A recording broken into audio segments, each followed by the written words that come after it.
Hi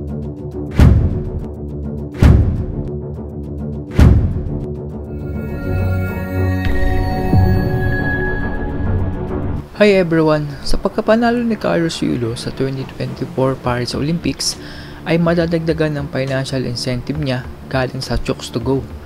Panoorin natin ang pagdating ni Carlos Yulo sa Festival Mall Muntinlupa para tanggapin ang kanyang incentive na 3 million pesos.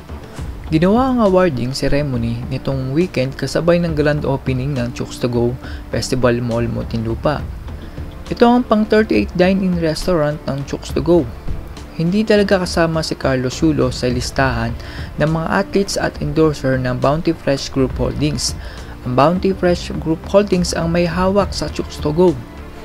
Pero sa dedication at talento na pinakita ni Carlos Yulo nitong 2024 Olympics ay kinilala ng Bounty ang pride at honor na binigay ni Carlos Yulo para sa Pilipinas. Bakit? Ito ay dahil si Carlos Yulo ang kauna-unahang Pilipino athlete na nanalo ng 2 medalya sa isang Olympics nang makuha niya ang floor exercise at vault sa men's artistic gymnastics. Kasama ni Carlos Yulo dito sa Chooks to Go Festival Mall sina silver medal Onyok Velasco at Tokyo Olympics bronze medalist Yumir Marshall na nasa boxing category.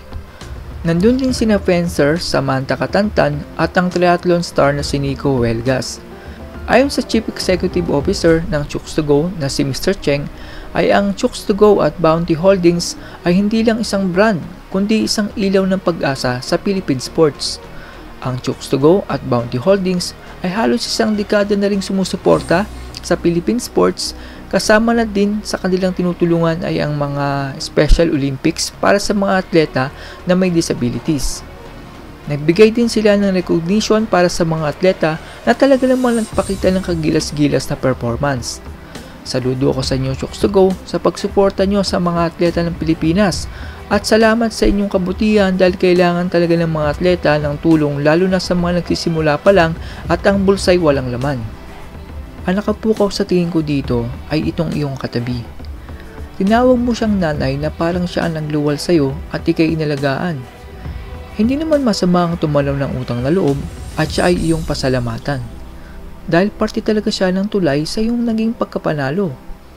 Pero sana, maisip mo ang tunay mong ina, na ang karangalan, sana ay sa kanya mo ibinigay sana.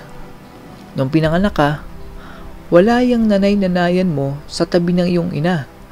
Yung nanay mo lang ang tanging nag-alaga sa iyo kahit ang likot-likot mo.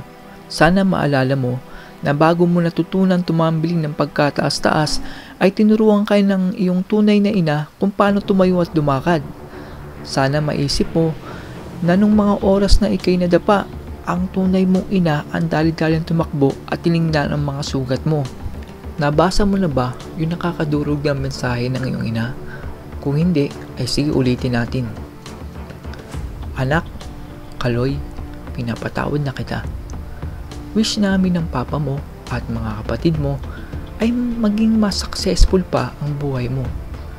Ingatan mo ang iyong sarili at kalusugan. Ingatan mo rin ang mga bagay na pinagkaloob sa iyo ng Diyos.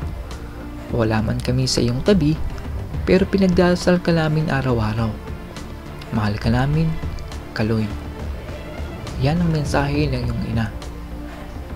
At sa huli, gusto ko sanang itanong sa iyo, ganun ba talaga kahirap na patawarin ang iyong ina?